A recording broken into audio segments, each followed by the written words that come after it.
Good morning, everyone. Let's start with a quick show of hands. Who have tried quitting smoking, cutting down on drinks, or ditching junk food for yourself or your loved one? Hard, isn't it? Usually there's pleasure now and problems later, and we usually blame it on chasing relief from negative moods, eating the pain away.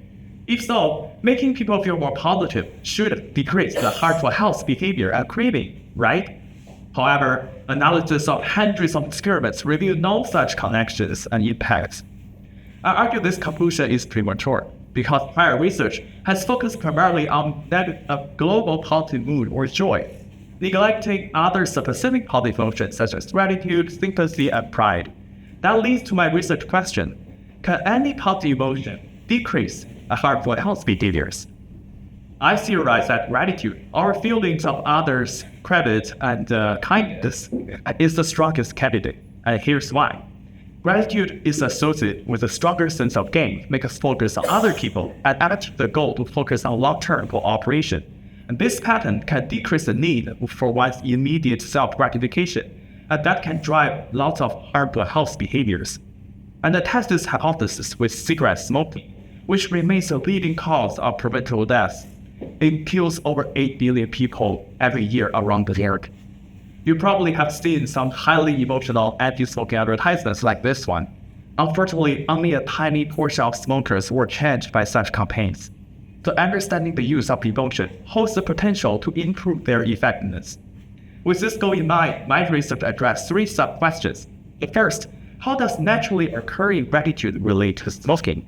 Second, how does inducing emotion experimentally influence smoking? And lastly, what emotion does the current anti-smoking campaign use? To address the first question, I analyzed datasets with over 10,000 US participants, and I found that the more frequent you feel grateful, the less likely you are to smoke, both now and in the future.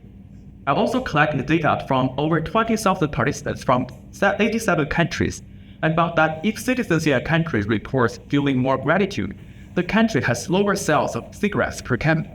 Importantly, other top emotions I examined, including hope, pride, and many others, do not have such consistent associations. Then, let's look at how experimentally induced gratitude influences smoking. I induced the emotion by this paradigm, where we have participants reach a 3-minute video clip that have a brief writing task. So if you are in the gratitude condition, you will watch a video clip from the movie Awakening, where a doctor received unexpected help, and then you write about the time you feel grateful. If you're in the control condition, you watch a similar length video about cabinet making, and then you write about your typical day. So on and so forth for other emotion conditions. I started by looking how craving would change. So I asked smokers how much they wanted cigarettes right now. I found that inducing gratitude simply reduced their craving by 14%, whereas inducing sympathy made no impact. And inducing sadness simply increased their craving by 14%.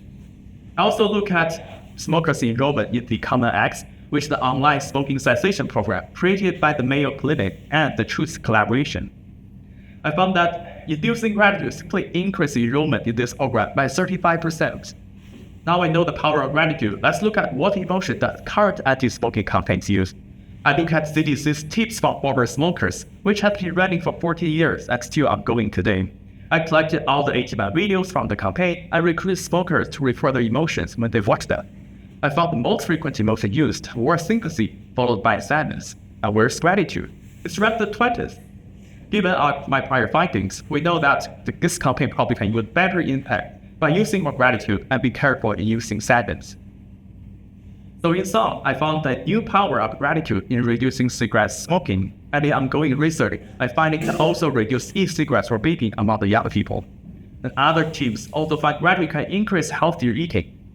Together, my findings update theories of the functions of positive emotion and provides a tool for public health campaigns and health behavior change. So next time you feel the craving, try to count what makes you feel grateful. Thank you for your attention.